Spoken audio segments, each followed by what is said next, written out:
Hello, welcome to another live movie review stream.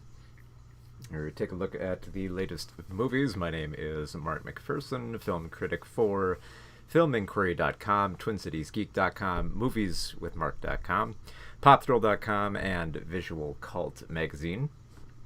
Alright, so it's been quite a bit since I've done another review stream, and we've got a lot to cover this week, obviously.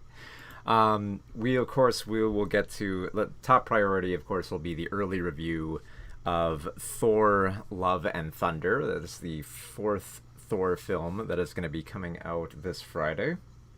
The review embargo just dropped, so we are going to be having the earliest review. Alright, so we will get to that. We'll also get to some stuff that I have not yet covered yet, but I've been meaning to. We'll be covering the Elvis film. Fairly big films coming out this summer. We're covering Elvis. We will be covering... What else are we covering? Oh yeah, that's right. We're going to be covering The Black Phone. How could we forget that great little horror film that just came out? We'll also be taking a look at Lightyear, the latest Pixar film. Beavis and Butthead Do the Universe, because that just came out on Paramount Plus. And... little spoiler, but might be high up on my end of the year list for the best films of the year. We will be reviewing RRR, which, if you have not seen it yet, I mean, it took me a long time to get around to watching it, but it's definitely worth it. But we're getting ahead of ourselves, so let's start off, of course, with the big one coming out this week. After, of course, Minions. I haven't gotten... I probably won't get around to covering that for a while. Okay. So, let's go 3, 2, 1. So, Thor: Love and Thunder is the fourth Thor film. I almost had a tongue twister there. And yeah, this... it's weird. Like, this entry is... It feels like this Thor film is trying very much to recapture the magic of Ragnarok. Because the last Thor film, way back in 2017, Thor Ragnarok, directed by Taika Waititi, it was a breath of fresh air. Like, the first two Thor films were kind of, they were kind of fairly lukewarm. Some parts of them worked, but a lot of them really didn't. And Waititi just injected it with this great big neon style. He found the absurdity to explore with the character, as well as continue his mythos in a great way. And it's kind of unfortunate that Love and Thunder doesn't... Like, it feels like it's trying to recapture that magic from, like, the last film, but merely kind of reiterates what we've seen before and doesn't really explore as much as it could have with that type of material. So, and I mean, like... And the thing is, like, I think a big problem with that is that our expectations are set, like, rather high at the beginning of the film. Because I love the way the film starts off. The film starts off with this... with this religious person, Gore, played by Christian Bale, wandering around this planet, basically trying to, find some salvation for himself and his daughter. And when he doesn't get that, he essentially takes up the mantle of the God Butcher and goes around just slaying gods all across the cosmos for feeling that he was wronged, for essentially being told that, like, there's no great reward for being religious or, for praying to these gods. Like, they're all going to betray you. So why not betray them back?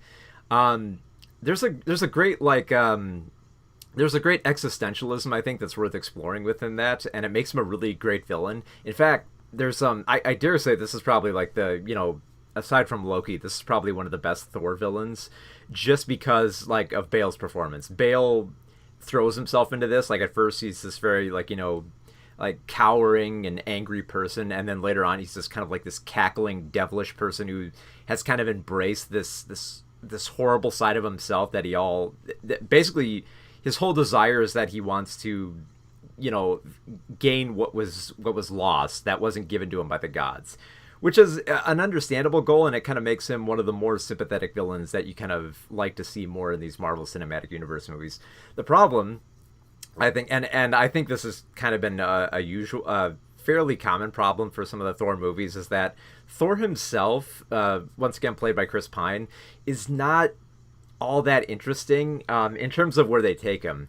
And I think part of that has to do with like how much of Thor's development has been shed from like the previous films. Because there's been like, since Thor Ragnarok, we've had an Infinity War and Endgame where he's gone through a massive change. Like, we've seen him at his lowest, we've seen him trying to rebuild himself, we've seen him trying to connect with the Guardians of the Galaxy, and it feels like a lot of that just gets shed. Like you might have seen some promos where like Thor is working alongside all the Guardians of the Galaxy, and he does that for a bit, but it feels like just like, okay, that's going to be a little thing, but it's not going to be the Thor story we're going to tell.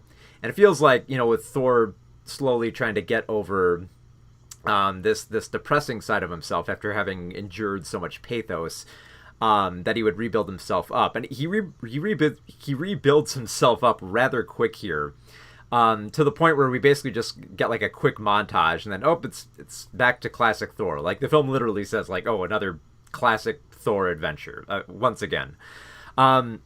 Where the film definitely, I think, finds its heart is when Thor reconnects with Jane Foster, played by Natalie Portman, for the first time in nearly 10 years. Like, yeah, Dark World was like way back in 2013, so it's been like 9 years since we've seen her in a Thor film. But she returns here, and I think they do a great job trying to explore, at least in bits and pieces. Like, the film is kind of like scattershot and how it wants to like jump back and forth a little bit non-linearly.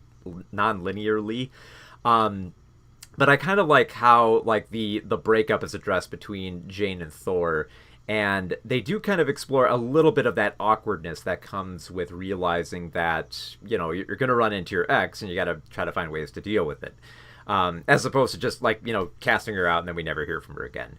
They actually take her in an interesting direction here, especially when she basically like picks up the shattered remains of Mjolnir and assumes the new role of a different type of Thor, while Thor himself is kind of longing for both Jane and for Mjolnir, to the point where even you have like a decent bit of comedy here with like Stormbreaker, the axe that he got in Infinity War, getting a little jealous of him.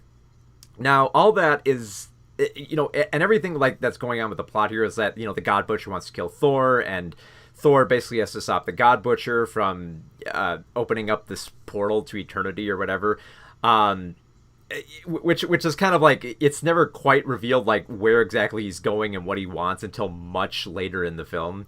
And I think that's mostly because like in the first act, like it's all over the place. Like it's really struggling to try to like find its legs and try to find like a bigger story here.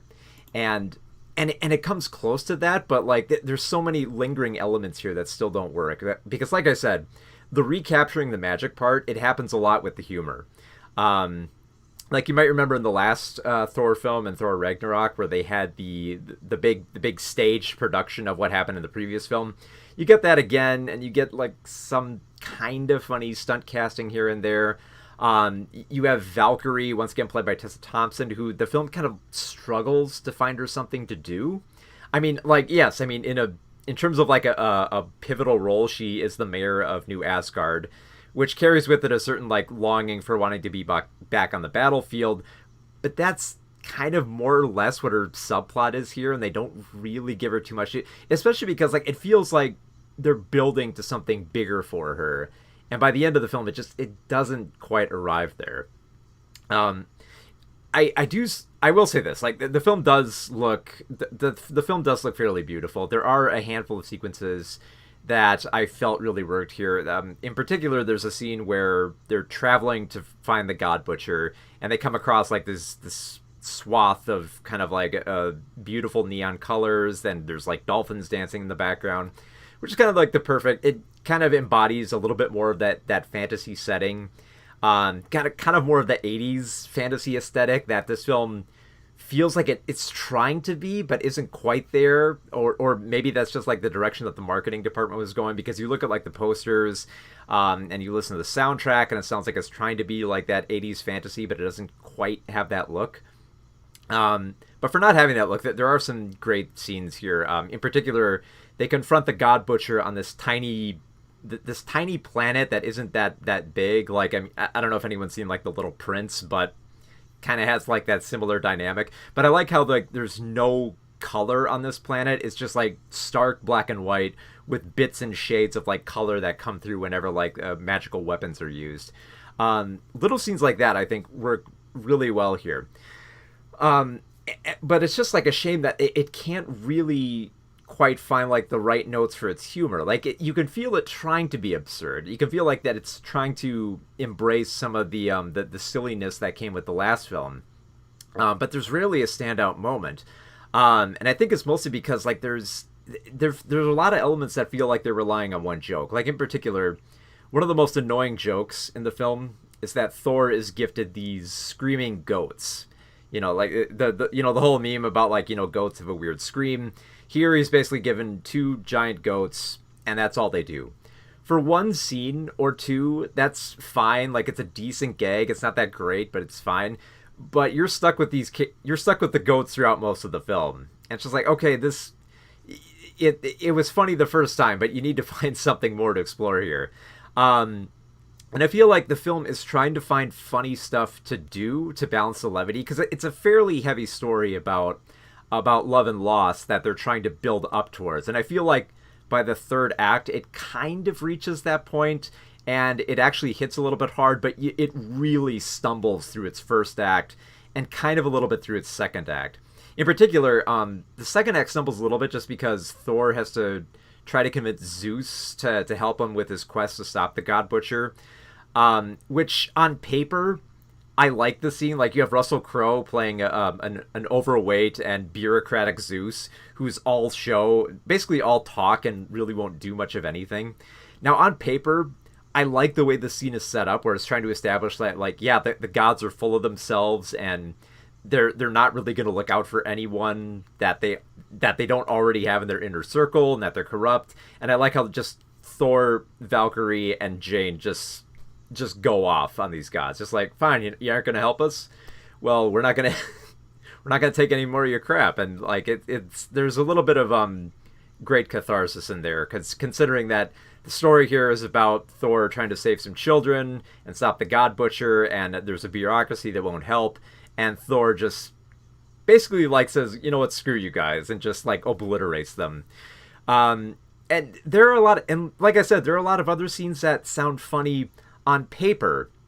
In particular, there's a great sequence where you have a whole bunch of superpowered kids who are fighting shadow demons, and one of them is fighting with a stuffed animal. Like that's a funny idea, but the way that it comes across in the film, especially when you're trying to balance it with this greater thematic story about, Thor not being able to let go of Jane, and Jane having this fear of death, and the God Butcher having this fear of never finding that love that he has with family again, it feels like a battling of tones here. Like it doesn't really like progress easily from one into the other. So it has like a very off nature here. What really kind of saves this film, I think, is mostly the charisma. I think everyone gives a fairly fine performance here, even if it doesn't feel like they have too much to explore with their characters here. Like, I would have liked if there was a little bit more of a better arc for Thor. It kind of feels like his ultimate resolve kind of just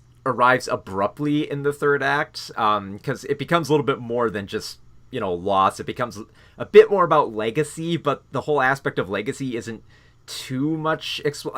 In the second act, it is a little bit, but not as much as I feel like it could be.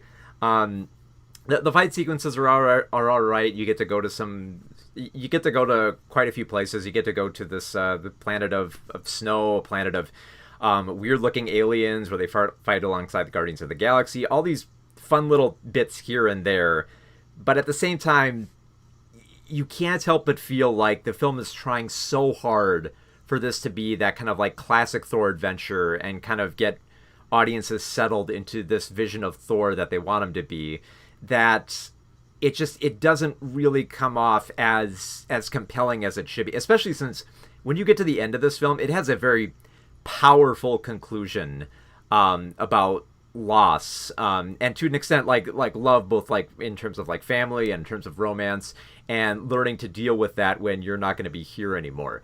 Heavy stuff, but it needs a little bit more. It needs some more heft here, because a lot of the jokes they use to balance it just really don't work here. It's now, in terms of like all the Thor films, is this the worst one? No, it's not as bad as The Dark World. The Dark World, I think, is far too messy and all over the place to make any of its aspects hit. And there are bits and pieces of Love and Thunder that I do love and I think work really well. But the package as a whole, in terms of everything that they try to set up here, it has this very off nature where even though like there are decent scenes here, you can't help but feel like there should be more here. It could be better. And we know it can be better because we've seen Waititi's great direction of Ragnarok, and Love and Thunder just kind of feels like it's falling into like the same old thing, and you wish it would find something more there. At the very least, I can say that they didn't do anything with the multiverse, because like there's already like too much going on here that if you threw the multiverse in there, it's way too much. So thankfully, it doesn't really go for the multiverse. It has some decent themes, but it could really be better. Really wanted a better Thor film. So yeah. So Thor: Love and Thunder will be in theaters this Friday. And it'll be in like theaters on Friday, but of course, as we all know, there will be Thursday screenings, especially for like the big fans. All the big fans go to Thursday evening screenings, which is kind of it's I don't know. It's remarkable to me that midnight screenings are barely a thing now. I don't even think they do midnight screenings anymore, because all the screenings are like in the early evening now. So what you gonna do? All right, what should we go on to next? How about we'll do Elvis? Why not? Why not a little Elvis? All right, let me get my notes up here. So we got everything good to go. Okay. Wait, I had them and then I lost them. There we go. All right. Ready for this? Here we go. So Elvis is directed by Baz Luhrmann, and Baz Luhrmann you might know for having a very bizarre and chaotic style in films like Romeo and Juliet and The Great Gatsby. And it's odd. Like it always felt like Luhrmann had this particular style that at least for me, like it didn't quite gel with me for stuff like Romeo and Juliet and The Great Gatsby. But for this biopic on Elvis, I think it works. I think it works surprisingly well for what they're trying to do with this film. So I'm trying to think of like the best. I think the way that I best describe this is that I was kind of thinking of the Elvis drinks. So like I was thinking of like the hard Elvis drink, which is like nothing. I think it's like gin and a bit of like syrup and something like that. And then I thought of like the milkshake, which is entirely too intimidating. Like it's got all the standard milkshake stuff, and then it's got like peanut butter and bananas, and I think in some versions it has bacon in it. And the best way I think I could describe this film is that if you took the simple hard drink and the overwhelming milkshake and just threw it in a blender, hit it at high speed, and just whatever comes out, that's what comes out. And I will say up front, this is definitely not going to be for everyone. This is, like, a lot of people have been comparing this film to Speed Racer with how chaotically edited it is and how, like, the typography jumps off the screen, how it jumps around in time, and just the bizarre, like, quick cutting that goes on here. But I gotta admit, for that type of style, this won me over. I dare say I think this is Luhrmann's best film. And I think it works just because we zip around so much that it rarely feels like there's a wasted moment, especially for a film that is well over 2 hours. I think it's like 2.5 hours, I believe. I like the framing device too of how they set up Tom Parker, Elvis's manager, as the one telling the story. He's played by Tom Hanks, and he kind of melts into this role. And I love how Parker is essentially like an unreliable narrator here, especially for how he tells it. It seems like he's telling the story on his deathbed, but also telling it in his own imagination, where he's wandering around a casino. And of course that's foreshadowing. It's like, well, wait a minute, if you're trying to tell us the true story of Elvis, why are you telling it to us on your deathbed while you're dreaming about going to gamble. And then, of course, there's foreshadowing for later. And then, of course, we build up to Elvis here. We get brief glimpses of him here and there, but I love how they kind of build up to him. At first, Parker hears him on the radio, and he thinks, oh, that's a black guy singing. It's like, oh, wait, it's not a black guy? And then he goes to see one of his shows, and he sees him, like, kind of behind the curtains and, people talking about him, build him up a little bit more and more, and then you see him hit the stage and sing, and you find out he's played by Austin Butler, and Austin does a really good job here. He definitely has, like, that certain energy that you would expect Elvis to, like, bring to a stage, the way that he would just entrance the audience. Because, like, the biggest thing that this film needs to sell you on is that Elvis is a huge hit. So, like, if Butler's performance doesn't work here, that's going to be, like, a major downfall of the film, especially for how many musical sequences we get with him. And thankfully, he works really well. He can sing really well. He has a great presence. And, of course, he performs that sexual wiggle of his hips that drive the women nuts. And of course, Parker can see the draw of this and just takes Elvis on. And I love...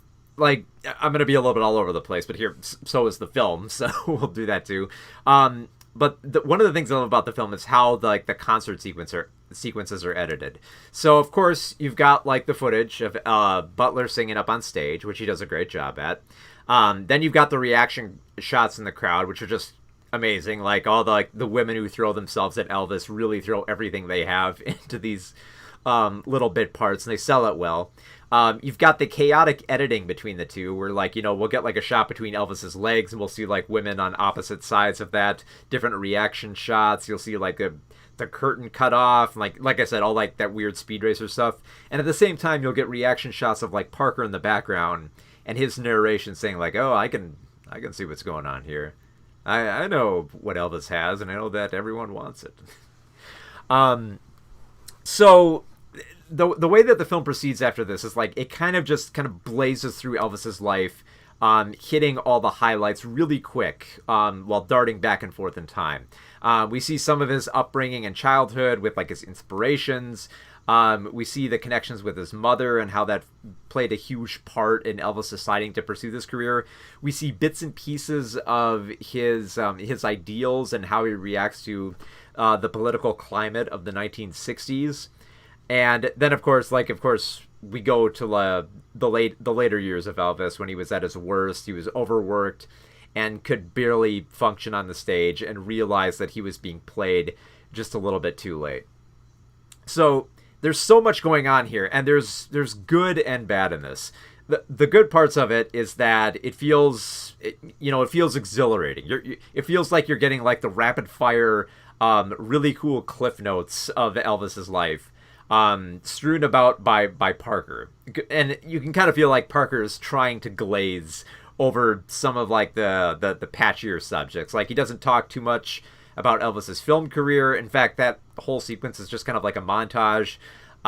He addresses a little bit of, like, the merchandise and just kind of, like, keeps on going through that. And I love just the style and, like, how, like, the typography just blows off the screen. Like, I think, like, the best way I could describe it is, like, I kind of wish that 3D films were back, just because I think this would be amazing to see in 3D. The way that the typography comes off the screen, the way that the editing style kind of, like, dices up into, like, this weird type of, like, blocking. That just, I'm gonna keep coming back to this, but it's like it's like Speed Racer. If you want an amazing experience, double feature Elvis with Speed Racer, and you'll see the parallels with what I'm talking about here. But the bad aspects of this is that I feel like the film moves so fast that a lot of the smaller moments just don't really work here. So whenever there's a moment where, like, Elvis is trying to connect with his family and address his mother's alcoholism, or when there are sequences where Elvis feels particularly strongly about the chaotic state of the world and wants to make a statement, these scenes more or less just kind of, like, end up as melodrama, because it doesn't really have too much time to explore these elements, because it's moving so fast. Like, you can almost feel like Lerman is looking at the clock ticking on this, realize, like, okay, I can't let this go for 3 hours. I've got to, like, dice all this up as quickly as I can. which he does a decent job at. But in that mad rush to get all these cool looking sequences, these concerts that drove everyone wild and drew the attention of politics and forced Elvis into the military, you wish that there was a little bit more time to explore these smaller moments and expand on Elvis's character a bit, where it doesn't feel like, like, okay, this is the sequence where he talks to his mother, this is the sequence where he signs the contracts, this is the sequence where he thinks about the JFK assassination, this is the sequence where he thinks about Martin Luther King's assassination, and just quick, and it has very little time to explore those aspects. I would be curious to see if there actually is a director's cut where there's a lot more that was cut out of the film, because I feel like that might improve it a bit. Because like the best praise that I can give for it is that it's just like it's a stylistic, manic interpretation of Elvis's life, and on that level I think it works. But I think for the smaller moments of drama, it really doesn't hit as hard as it could. It's not that you don't feel anything for Elvis. I think definitely by the third act, when it starts to slow down and address more of his drug issues, his money issues, and his exhaustion with his performances, it really does make you feel for him by the final sequence. But you can't help but feel like that there could have been more time here, especially when you consider almost like kind of like the biggest crime of this film is that it has a huge cast and you barely get to see any of them. Like you barely spend much time with Elvis Presley's mother. Like, I know she's not that, she's mostly within like the first act of the film, but you can't help but feel like there's more to her, especially with how well she works her scenes. There's not as much to explore with Elvis's wife, and you feel like there could have been something more there. There's also a lot of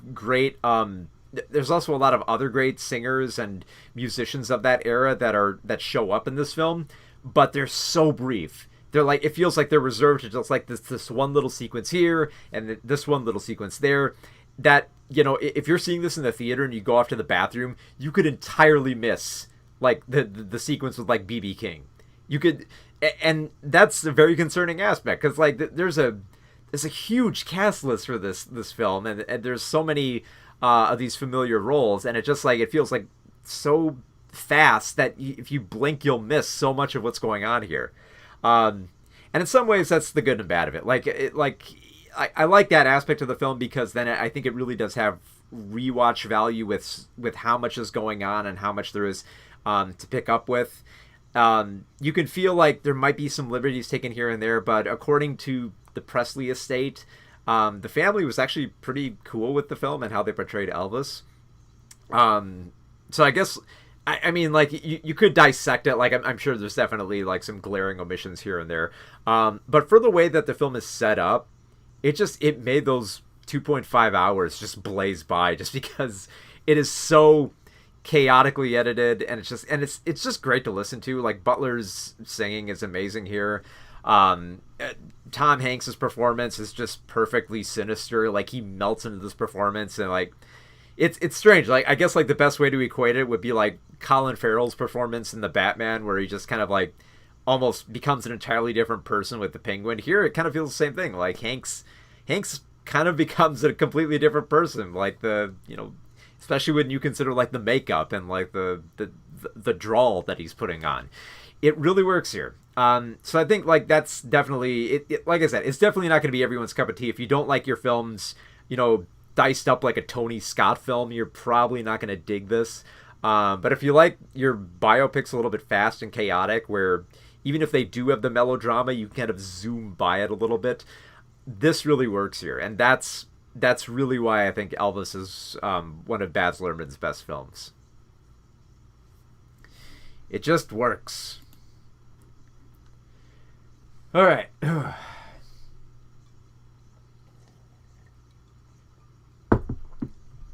Okay, so what we got next here? We covered Thor, we covered Elvis. Let's get to another recent one. We'll do the Black Phone. Get my notes up here. I always love some horror. Need more horror nowadays, Don't see as much of it during the... well, you don't see as much of it during, like, the summer. not impossible, but you see it here and there, you know. Let's see. Get the notes up here. All right. All right. All ready for this? All right, here we go. 3, 2, 1. So, The Black Phone is the latest horror film from Scott Derrickson. Some people will probably know from like Doctor Strange, but he's also done a lot of horror films, like Sinister. And in the same way that that Sinister kind of like taps into like that hidden darkness within suburbia and kind of like buried in retro media. I kind of like the way that The Black Phone is staged to kind of the intro starts up with kind of like that found footage format, but finds a whole lot more to explore than just like the whole found footage. Like, this isn't a found footage horror film. It's also a retro horror film. It takes place in the late 1970s, but thankfully it doesn't just like rely on all like the typical 1970s stuff. Like the most you'll get are like references to like television shows in the background and some kids talking about the Hollywood crushes and stuff like that. But for the most part, it's just it feels like it's very much ingrained within that setting, and more importantly, it doesn't become as distracting. So it's based on a short story by Joe Hill, and essentially it takes place in this quiet little suburbia where kids have gone missing. They've gone missing because of this person called the Grabber. Nobody has seen the Grabber. Nobody knows who he is. The most that they know is that, he pulls up in a van and grabs some kids, and they're never heard from or seen from again. It becomes a troubling aspect of this community. It even starts to scare a little bit the main character, Finney, young boy played by Mason Thames. So like young, like tween around there.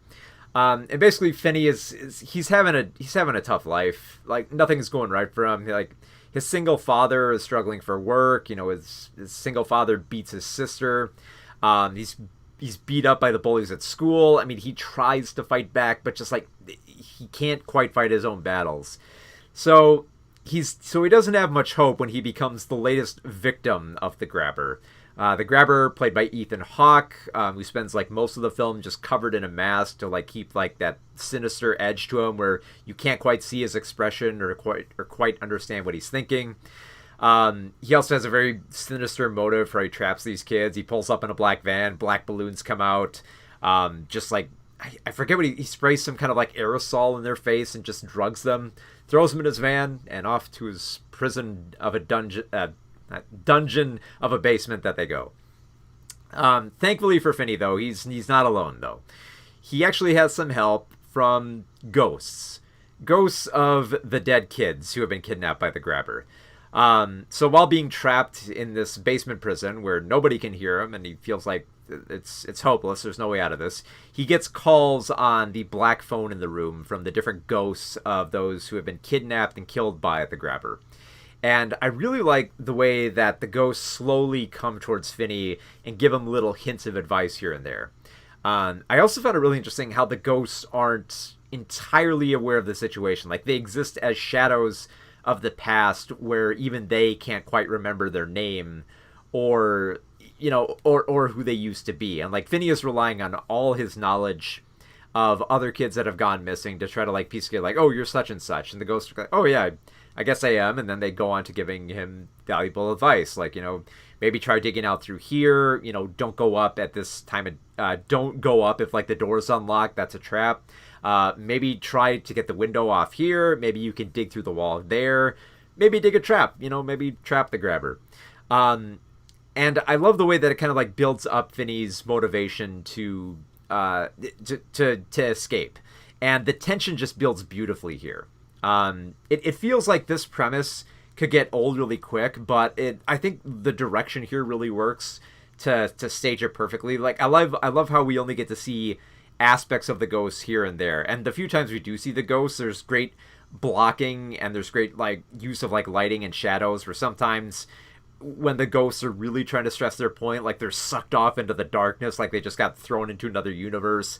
The way that they blend in with like the concrete and the shadows, the way that they just kind of like pop up here and there. Just great staging of that aspect. Ethan Hawke, terrifying in this role. I mean, of course, it'd be a little bit easier to do when you have like the creepy masks that he wears, which I found interesting that he switches them up between like different emotions. Even like the scenes where he's doing very little just are terrifying. Like the scenes where he's setting up a trap for Finney, like he's just like there's a scene where like he unlocks the door and is just waiting for him at the top of the stairs, like with his shirt off and a belt, just ready to deliver torture, and it's just so creepy, especially for like a later scene where Finney actually tries to escape in that very room where the grabber has fallen asleep. The other thing I was surprised about this film that I actually really appreciated was the levity. There are some surprisingly funny moments here, and most of them come from Madeline McGraw, who plays Gwen, the younger sister of Finney. Gwen is quite the mouth hunter. She knows how to talk back to certain adults, and she knows how to talk back to the police. In particular, there's a scene where like she's cornered by the police and the principal of her school about the murders, and she just lays into them. She's just like, I don't gotta take this crap. I'm done with y'all.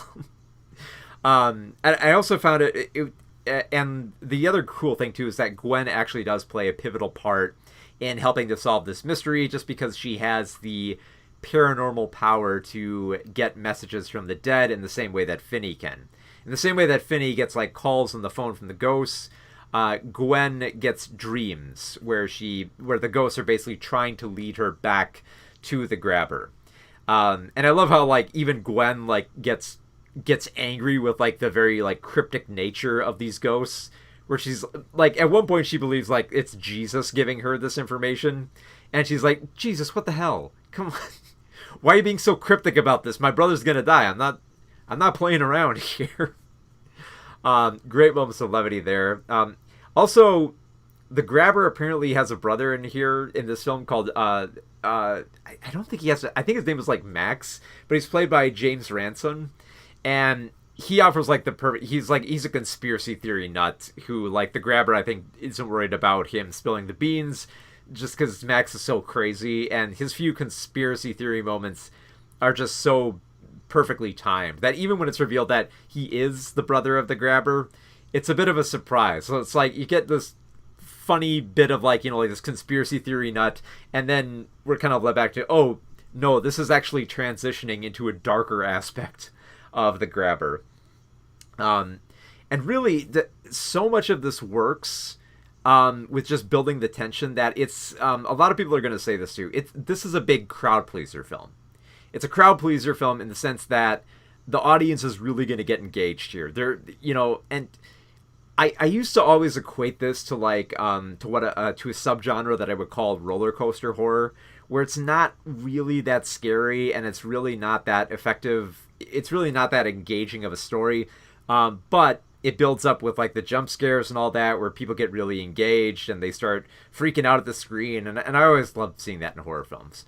And The Black Phone feels like it's a perfect mixture of both. Like, it's a genuinely scary film where you are kind of on the edge of your seat, and at the same time you're also kind of rooting for Finney. Like, it builds him up as such an underdog that by the time it gets to the finale, like, do not be surprised if you hear cheering in the crowd. We're like, yeah, Finney, you fight back against that serial killer. And it's warranted. It's not annoying. It's like, you know what? There's great tension built up here, and you love to see Finney just take revenge, and you love to see him just like get in a great punchline at the end, and just have like a genuinely happy ending for like this kid. So yeah, it's very much, and I don't want to make this sound condescending, but yeah, it is a crowd-pleasing horror film. But a crowd-pleasing horror film with brains. It knows how to build up the tension here and how to stage the perfect amount of dark drama and like the paranormal and this serial killer aspect, and balance it all out with some levity and pepper in like a little bit of like the 1970s nostalgia. Just enough, not a whole lot, but just enough to give you a feel for the era. So it's such a perfectly balanced horror film, and it was so much fun to see this in the theater. Way to go, Scott Derrickson and co-writer C. Robert Cargill. The Black Phone is currently playing in theaters right now. I have no idea how long it'll stay. Like, usually horror doesn't really have that much legs, especially in like a crowded summer market. But it might do okay as like counter programming. It's definitely worth. If you have not seen it yet, definitely check it out in the theater. I think that's the best way to watch this, or definitely with a group of people.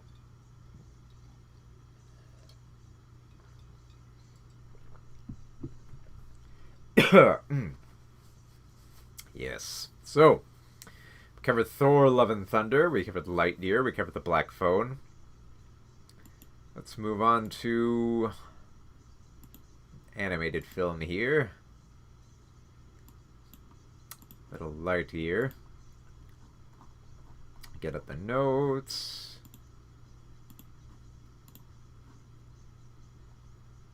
I'll tell you right off the bat, it's not as good as Turning Red.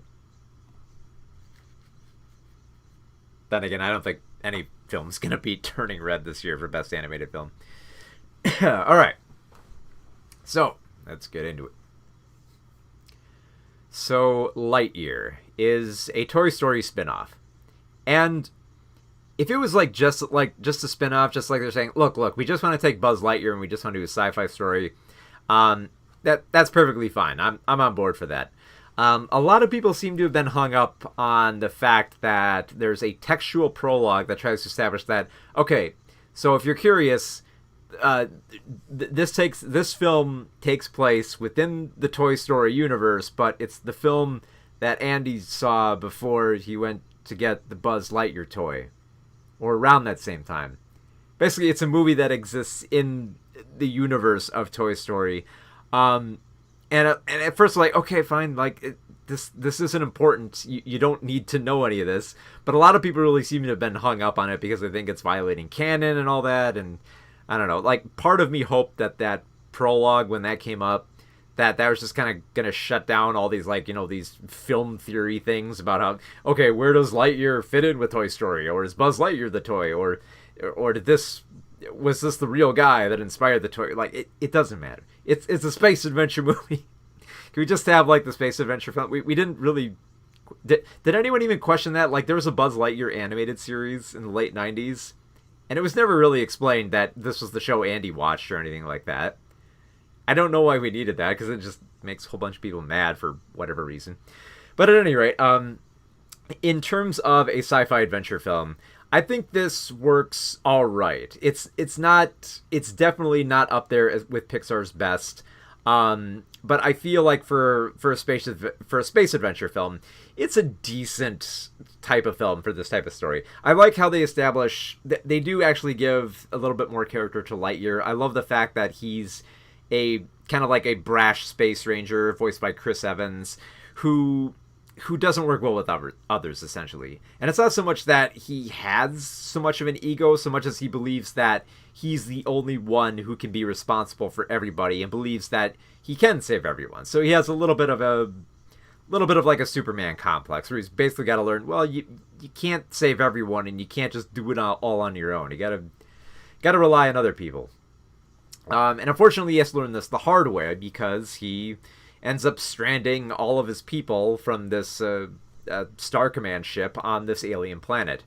And so they spend a long time on this planet trying to find a way off, and they basically have to experiment and try to find a way to develop basically, I think, like hyperspeed or something like that. They have to try out an experimental engine. And Buzz tries it out, except the experiments usually fail, and every time he tries the experiment, he jumps ahead 4 years. So every one of his crew on like this Star Command settlement just grow older, and Buzz doesn't. And it becomes rather heartfelt when he realizes that one of his best friends, Alicia, voiced by Uzo Abuda, basically grows older and older and older, and she establishes a family, and she has a child, and she eventually retires, and then she eventually dies. So basically, it's essentially, a reiteration of Pixar's Up, where you see the entire life of someone, and then you see that one person who lives on try to deal with that grief and try to be a better person. And of course, this is hard for Lightyear. He doesn't really learn it quite right away. and has to have some help. And so he gets help from a bunch of misfits led by Izzy, the granddaughter of Alicia. So this is a little bit of a family reunion of sorts. She's voiced by Keke Palmer, and she leads a whole bunch of misfits who barely have any Star Command training to stop this alien attack of, what's it, like Emperor Zurg, from attacking their people. And yeah, at that point, it's just like it's a standard space adventure. But Lightyear has to work with some misfits, and he has to stop an alien menace. Although I will say that there are some... I do kind of like the... I like the themes of, like, you know, like friendship. I mean, that's kind of feels standard here, but I feel like it's built up solidly enough where it doesn't feel like it's trying too hard to gain your sympathies from these characters. I think it helps that you have, like, a decent voice cast. Like, Keke Palmer is great in this. Taika Waititi, despite not knowing much about the role he was in, he does a good job as a supporting role. Peter San plays this robotic cat who definitely steals the show. Socks is definitely one of the better parts of the film, mostly because Peter Zahn, who's an animator at Pixar, just delivers this dry-witted delivery that works really well. And of course, and I'm sure this is going to be a big problem for a lot of people, you're going to see aspects of other Pixar films within it, and other Disney projects as well. Like, you can't help but think of, when you look at Socks and hear him, you can't help but think of Baymax. I mean, like, Baymax from, like, Big Hero 6, just because of his dry robot wit. Kind of the same deal with Socks, you know, just a dry robot wit, and then occasionally he'll veer off into his own character with his own little quirks here and there. So, like, in terms of, like, character, I think it works, especially with how interpersonal the story for Lightyear becomes when he finally realizes the big twist with Zurg and, like, the whole, like, premise of finding, like, a light speed solution to getting home. In addition to that, I also kind of like the aspects of trying to find, you know, what's important in life. But again, this is kind of something we've explored in other Pixar films and also seen it done a lot better before. That being said, where I think the film works best, and this is going to surprise no one, where the film works best is just like in its visuals. Particularly the third act, when there's a whole lot of action going on Zurg's ship. There's great moments of, like, near misses in space where, you know, you kind of got like vibes from, like, Gravity, where, like, you know, someone is struggling to hang onto a starship and just barely manages to survive. Getting mixed up with Survive and Zurg here.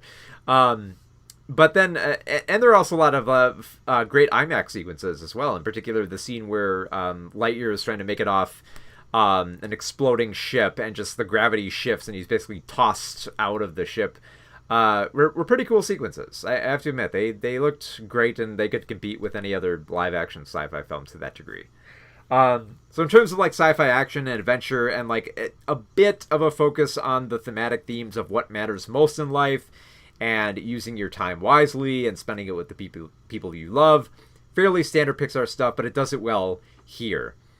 And I think that's probably the best way to describe Lightyear. It's like, it's an exercise in what Pixar can do best, but not quite showing you at its best. Like, so far this year, like, Pixar's best film has been Turning Red. And when you go from, like, Turning Red, which has, like, a very unique style and, like, a very, you know, a very personal story that you don't see as much in animation, to go from that to Lightyear is just kind of like a little bit of whiplash here. Like, I mean, like, sure, on the basis of, like, all animated films in general, Lightyear definitely is a step above, because it is still tackling more adult subject matter, or not quite adult, but more like mature subject matter that kind of takes its kid audience a little bit seriously. It does have a lot more immaculate visuals than you usually see in animated films, especially for, you know, embracing that sci-fi action angle. I feel like that really works here.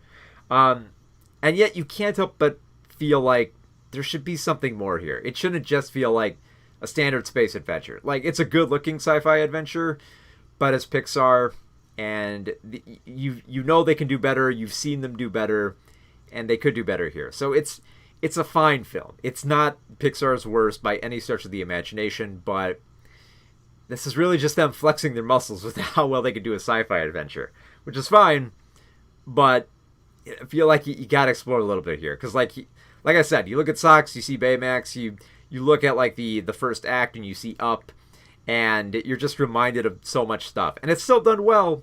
It's still a fine film, but after Turning Red, you know they can do better. So here's hoping the next Pixar film's great. And not just good, like Lightyear. Hopefully. Alright, so we've covered Thor, Lightyear, Black Phone, Elvis. Oh, I'm saving the best for last. We're not at the last yet, but I'm getting there. I'm getting there. Not that this film isn't good. Oh, just you wait. Just you wait. Let's see here. I have my notes. Yeah, surprised. I didn't learn about the Beavis. I mean, here's the thing. I had heard about like the storyboarding that was going on like earlier this year.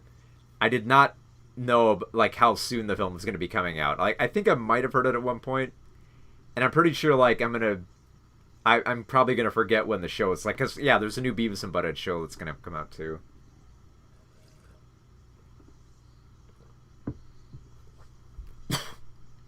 All right. See if my voice can hold out here.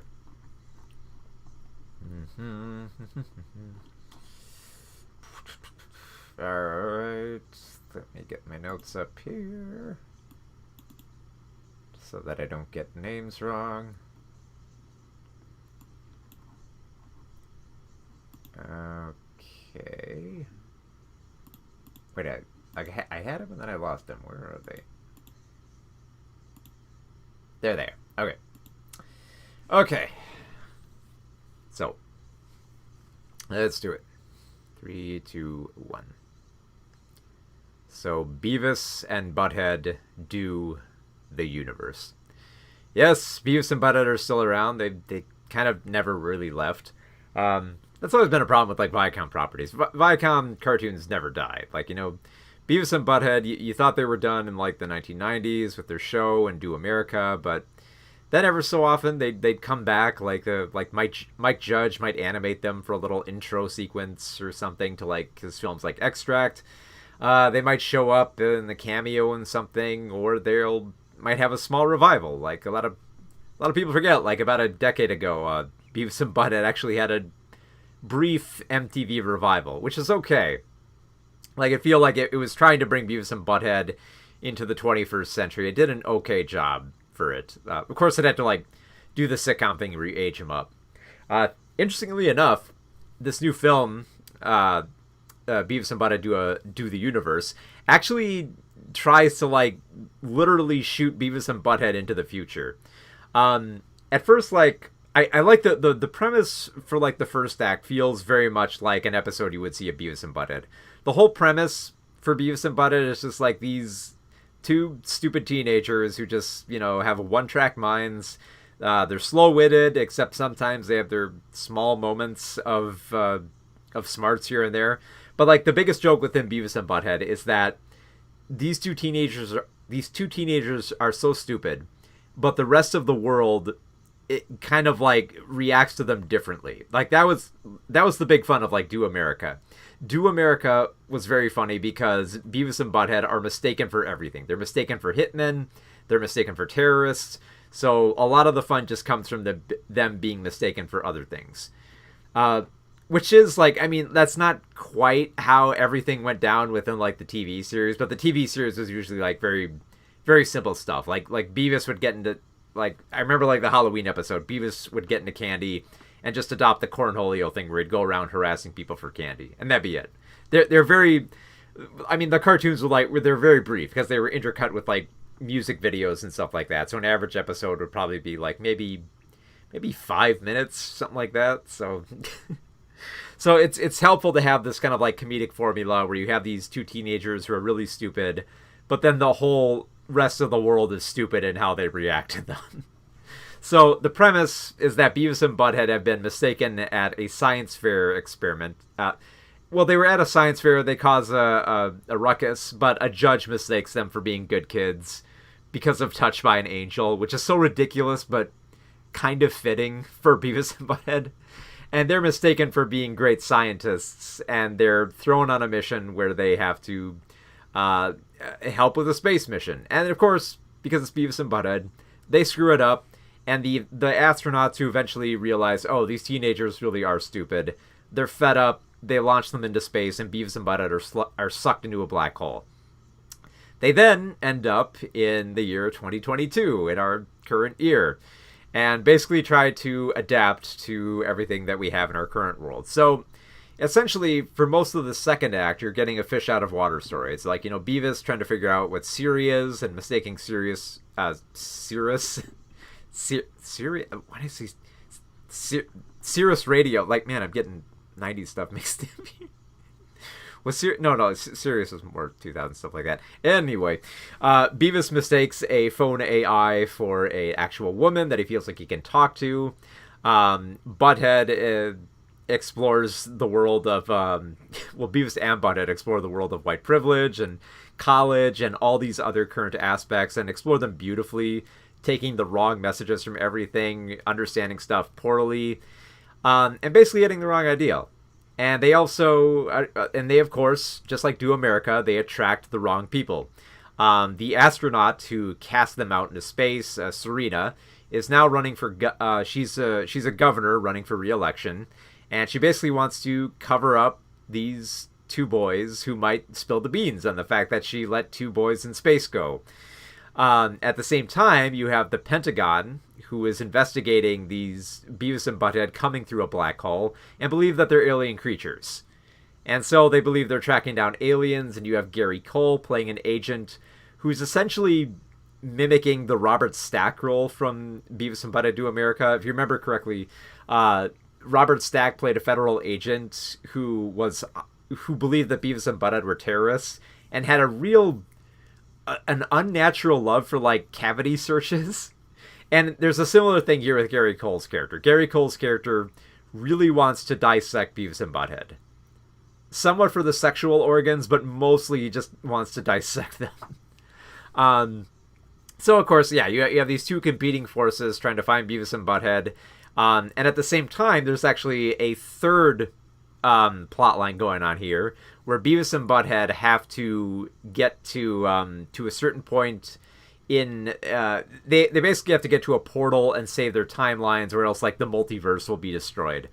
And this leads to probably one of the funniest bits in the film, which is that we get a multiverse version of Beavis and Butthead that are, like, the smartest versions of these characters, and even for being at their most intelligent, they still have, like, the weird laughter and like stuttering, and they still have the same voices. Although it was really funny to hear, like, these intelligent versions of the characters, because Beavis and Butthead would always be funny whenever, like, they would muster up just, like, a little bit of wit or intelligence, because you wouldn't expect it to come out of their mouths. And here they are saying very intelligent things like oh yeah, I guess yes, quite droll, hilarious. Yeah, you mistook a word for another word. It's those moments are brilliant. I mean, those were, like, the best moments, but they're, like, the whole plot of just having Beavis and Butthead be mistaken for everything is perfectly timed here. There's a great sequence where we get more of Beavis turning into Cornholio. That's perfectly timed. We get these great fantasy sequences where we get to see some classic characters like the old teacher from Beavis and Butthead, and Todd, the kind of the local bad boy who they idolize, and just all these fun little absurd sequences that they just work. I mean, and the thing is, I guess I should preference this. Like, they work if you're a big fan of Beavis and Butthead, just watching these teenagers do stupid things and mistake everything. Like, the whole plot with, like, Beavis and Butthead is pretty much the same thing as Do America in terms of their goals. They want to find a woman and do her. That's all they want here. And so it's, like, the same plot there. So if you didn't really dig that, if you weren't a big fan of Beavis and Butthead the show or Do America, this film is really not gonna cross the aisle, I guess. But if you were big into Beavis and Butthead, this very much retains the same style. The characters still look the same. They still have the same mannerisms. They react the same way that you would expect them to in our current world. And it builds so beautifully on, like, the absurdity. I love the car chase sequence. The interrogation sequences are great. The whole sci-fi angle, I think, is perfectly used here. Especially the way that, like, Beavis is like, if you saw that Spider-Man movie, it'd be easier to explain. It works on that level of absurdity. So if you're a Beavis and Butthead fan, this is definitely a must-watch. But if you never quite got Beavis and Butthead, or you've never watched an episode, I'm not certain how well you'll find it funny that with the fact that one of the most technologically literate things that Beavis and Butthead does is they keep inserting a piece of metal into another piece of metal and mistake it for sex, and mistake everything for sex. That's Beavis and Butthead's whole thing. So if you're not a fan of that, this is not your cup of tea, but this is my cup of tea. And it tasted good.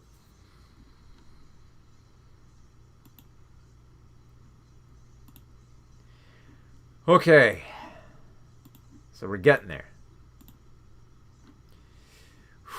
Last one. And this is a big one. I've been saving this up for the last. Although I probably should have done it first, because now I'm losing my voice, which always happens when I do this. Whenever I talk for long periods of time, this always happens. So, once I get my notes up here, we are going to talk about one of the best films of the year. You know it. You love it. If you haven't heard of it, you should. It's this one. Yeah.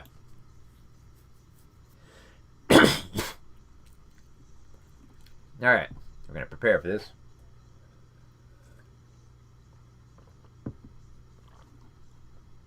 Okay.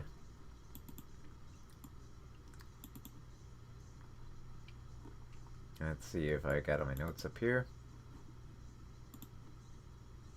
Oh, one moment.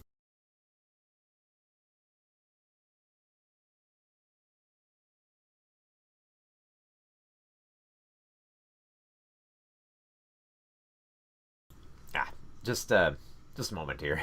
Sorry, I gotta sneeze.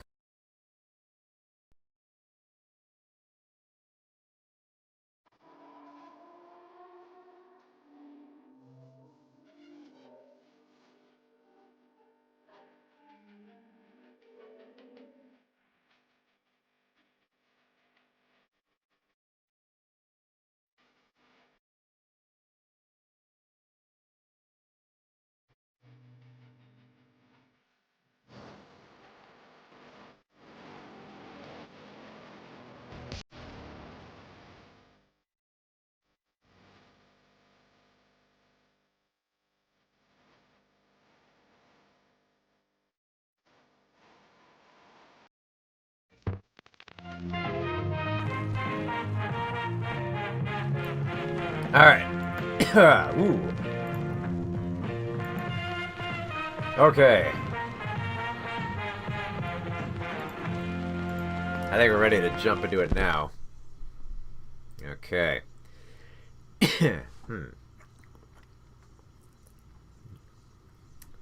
Alright, got all the notes up here. Okay.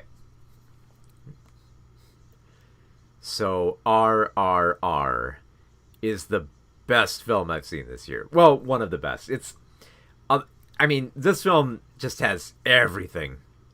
It has everything I could ever want in an action film. So, if for some reason you haven't heard of this wonderful little film that's making the rounds, this is an Indian film that depicts the British-occupied India in the 1920s, and focuses on the relationship between Raju, a soldier working alongside like the British Army, and Beam, a revolutionary for a local tribe who was wronged by the British.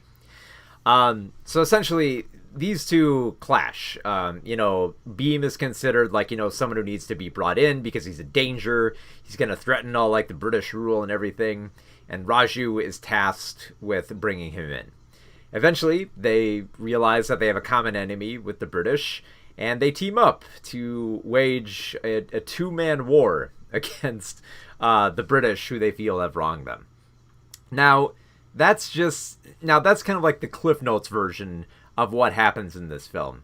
Because the thing is, this film, you might look at like that very brief synopsis and then ask yourself, well, wait a minute, why is this film 3 hours long?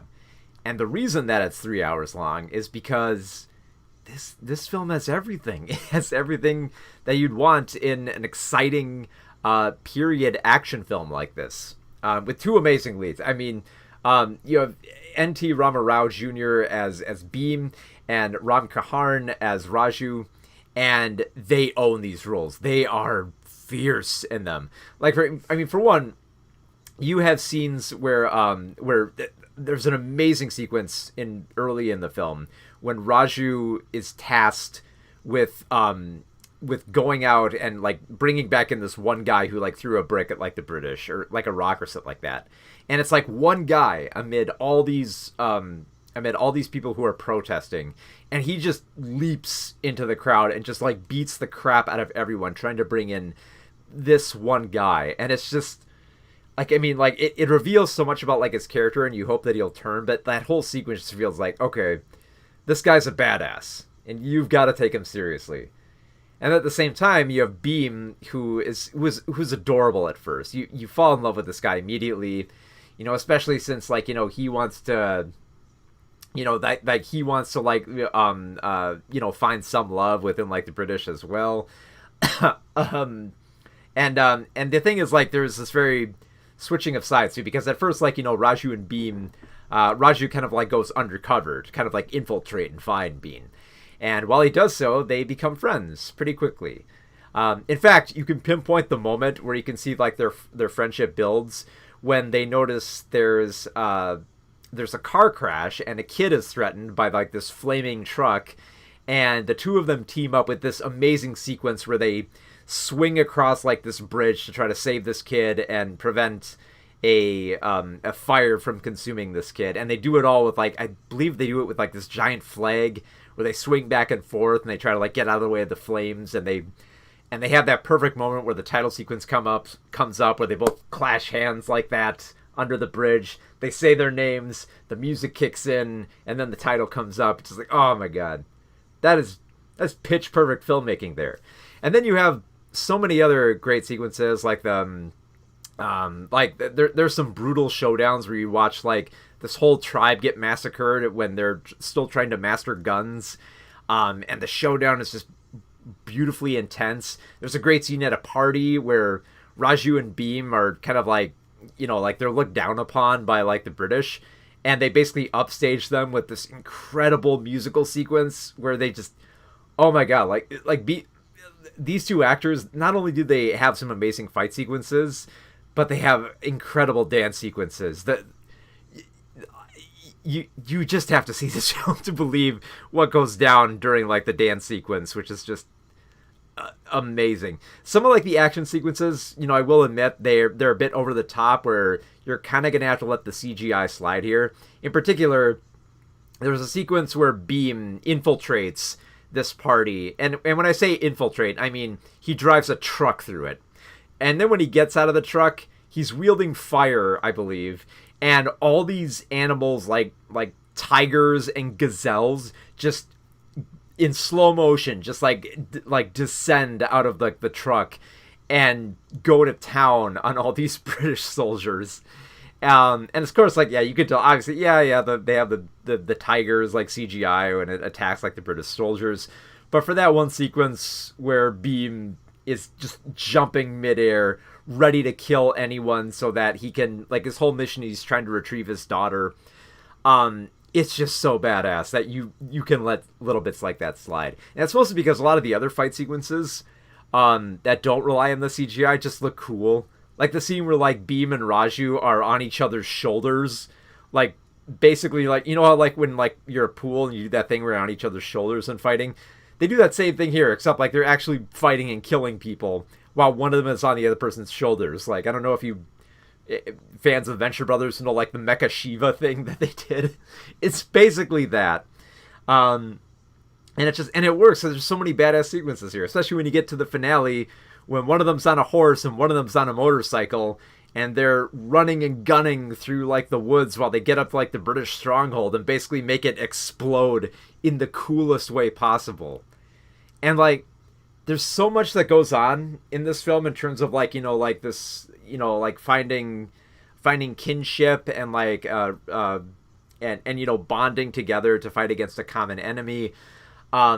But it's just like, and I mean, like, yeah, there's a bigger story in there about colonialism, which is an important theme to the film, and being true to yourself and being being honest with yourself as well. But let's be honest here, this film just looks cool.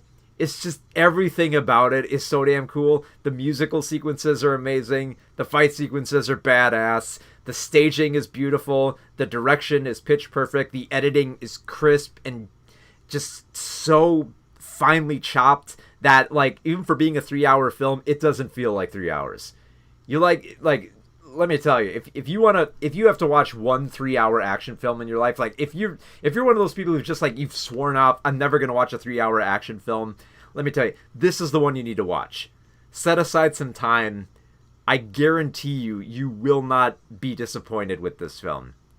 This is one of my favorite films of the year by far. Like, I know there's a lot of Indian action films, and I sometimes get around to seeing them, and a lot of them are really cool. I do dig them. Some of them get a little overblown with the CGI here and there, but most of them are fairly cool. This one, however, RRR, is just mind-blowing. This is, without question, going to go on my list for the top 10 films of 2022. This is badass. I am not surprised that this got like a second theatrical release here in America. Like here in America, we do get like Indian releases here and there, and some of them actually do rise pretty high up in the box office. But RRR, to the best of my knowledge, is the only one that's ever got like an encore showing. There might have been one or two in the past, but this is the most recent one I can remember, and it's worth it.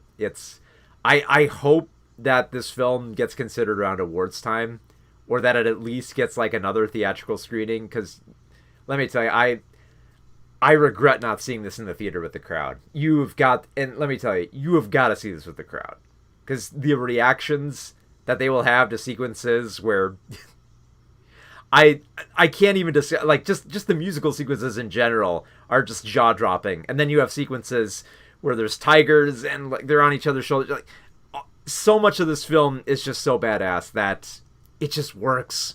It's such a perfect film, and definitely one of my favorite films of the year. You can't beat it. Oh my god. Nearly lost my voice, but I got through it all. I got to the best film on there. So, quick recap for anyone who is just joining us. Films we covered: Thor, Love and Thunder, tries too hard to recapture Ragnarok and doesn't quite deliver. It's got some decent parts here and there, but overall it's a little bit of a clunky Thor film that doesn't quite land as well as it could have. Lightyear is a decent sci-fi adventure from Pixar. It explores some fairly mature themes, but not as much as it could have, because we know that Pixar can do better, and it doesn't quite topple Pixar's other film this year, Turning Red. The Black Phone, another great horror film from Scott Derrickson and his co-writer C. Robert Cargill. They deliver a great little retro horror film here that is another great performance by Ethan Hawke, who is in Derrickson's other films, Sinister, and again, it just works here. Pitch perfect coming-of-age horror film. We reviewed Elvis, Baz Luhrmann's Elvis biopic film, and this surprisingly works. I've never been that big of a fan of Luhrmann's other chaotic styles that kind of merge that kind of like glitzy speed racer style with like the infusion of rap music here and there, but here it really works. This is one of Baz Luhrmann's best films, and it's definitely worth checking out, if not for Tom Hanks' performance, then for Austin Butler's amazing performance in that film. We reviewed Beavis and Butthead Do the Universe. Fairly okay. Wait, not even okay. I love this film. I was on the fence, but then once I got to the end of that film, I absolutely love it. Beavis and Butthead Do the Universe. A perfect reprisal of Beavis and Butthead. If you're a Beavis and Butthead fan, this is definitely going to be your jam. And RRR, a wonderful Indian action film with music, action, and just so damn cool. Just the coolest film of the year. An absolute must-watch. So between all those films, I would say go see Black Phone if you haven't already. If you love fast-paced editing, definitely go check out Elvis. If you love even more fast-paced films, definitely check out RRR. I believe it's playing on Netflix right now. And if you're a Beavis and Butthead fan, go check out Beavis and Butthead Do America. Do America is fine. Definitely go check that out. But Beavis and Butthead Do the Universe is currently playing on Paramount Plus, and it's definitely worth checking out if you're a Beavis and Butthead fan. So not a bad week. A fair amount of bad and good here. I'd probably say the worst film that we reviewed on this list was probably Thor: Love and Thunder. And even that I kind of love bits and pieces of it. So yeah, here we go. So we got our early review in of Thor: Love and Thunder, which will be hitting theaters this Friday or Thursday if you go to the preview screenings. It's gonna kind of be a little, might not do another one of these review streams for a while, just because I don't have a lot of big screenings coming up. It's usually because it's the 1st of July, they kind of a few films back off because they don't want to be, they don't want to have the bigger competition of Minions. Obviously made a lot of money this weekend to nobody's surprise. And then, of course, Thor: Love and Thunder is going to come out this week and going to make a lot of money as well. So, yeah, a lot of films are backing off for a while. But we will be back soon. Eventually, I am going to review Paws of Fury, new animated film. And we will get to Jordan Peele's new horror film, Nope. So we'll get to that as well.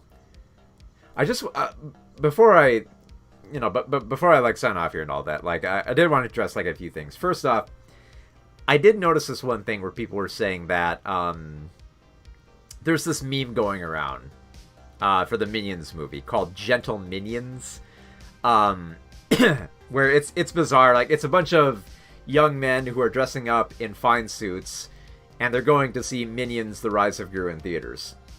And it's weird, it's bizarre, but it's fun. If y'all are having fun with that, go enjoy that. I'm a little bit questioning of the ones that go there and throw bananas at the screen. They believe it's Rocky Horror or something like that. That's going a bit far. There are kids who are going to go see this film, Maybe for, the late night, midnight screenings, that'd be fine. But if you're going to during the day, be respectful. I've already seen some people, being kicked out of theaters for this. The one thing I want to address, some people are saying, it's because of the meme that that the film did as well as it did. Which, and the other, nonsense arguments, it's because Minions was non-woke that it made so much money. The people saying this don't know how to read box office receipts. Minions was always going to make this much money. Have you looked at the box office for Despicable Me and the Minions movies? They all make that heavy amount of money. They've all had very heavy openings for that time. Basically what I'm trying to say is memes don't make movies at the box office. We learned that if you didn't learn that the hard way with Morpheus, not Morpheus. Why am I thinking Matrix? Morbius, because everyone said it's Morbin time. Whatever. The Morbius memes did nothing. Sony thought it would do something and it released it back in theaters. It did nothing. Memes don't make the box office. And I learned this a long time ago, in 2006, when Snakes on a Plane came out. And Snakes on a Plane was huge on the internet. Everyone who had who went online knew all about this. They talked about Samuel L. Jackson saying the line and all that. There was a big contest. There were short films. There were jokes going all over the place.